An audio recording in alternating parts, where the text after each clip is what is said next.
Hello everybody, I'm here to talk to you about this book, the book Montyn in Dutch. It's called A Lamb to Slaughter in English by Dutch writer Dirk Ayelt Kooiman. I'm giving this review because I haven't found so much information on the internet about the book.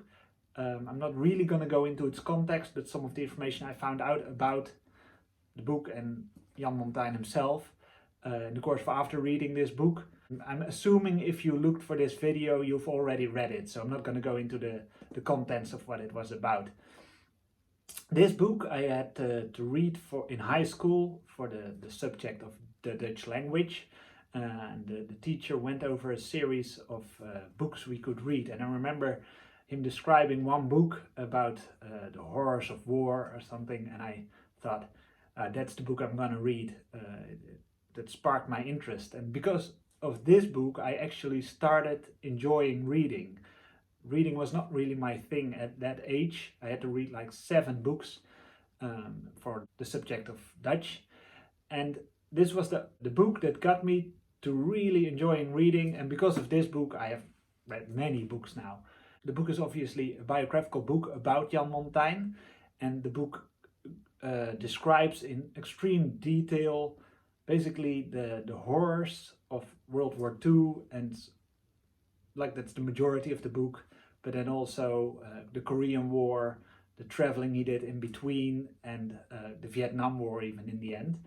And while the book is it's really a war book, I don't know if the writer Dirk Ayelt Kooiman chose to write it so adventurous, or whether it just happens to be really so adventurous, but the book almost reads like an adventure novel. It's so fast paced, while it's also detailed. You can really feel the exact scenes where Jan Montyn is in, but on the other hand it's so fast paced, and the things that happen are obviously so extremely extraordinary that it reads very adventurous. You really want to know what happened next. It's really a page turner.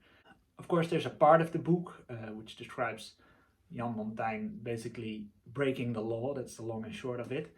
I'm not going to go too much into that, because the rest of the book leaves you so amazed or even mesmerized about the things he went through, and that a person can go through such extreme things. It's extremely extraordinary. There are pages in this book where entire movies have been made about just 1 or 2 things happening.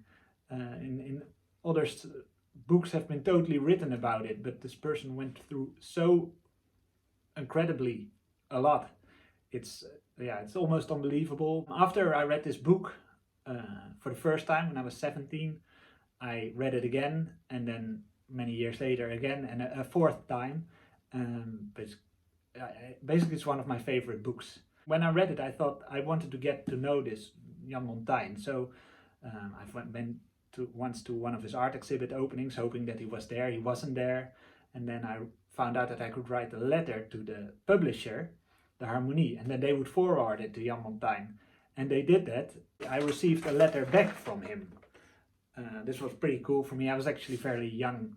I'm still young, but I was younger when I received the reply. And in this he goes into a documentary which is made about his life. Later I also got invited by him to watch the first showing of this documentary at a festival, and the documentary, it basically went into other parts of his life. It was a good documentary, but it wasn't what I expected, or it wasn't like the book at all. But it also mentions here that they were really going to make a movie about it, this book. And I've seen other news at the time about it. Paul Verhoeven was even going to make a book about it, but in the end he didn't. He started to make the movie Black Book in the end. I think that was where he was deciding between either Montyn or Black Book. I'm not sure how it went exactly in the background.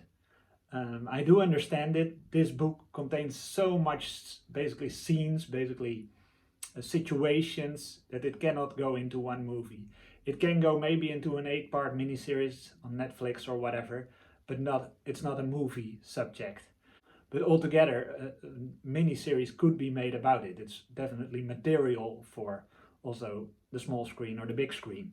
And actually through this letter I got more in contact with Jan Montyn, and not much later, at this time he was already in his 80s, he was still traveling between France, the Netherlands and Southeast Asia, and he had a house in Amsterdam pretty near the city center, and I got invited to his house to meet him.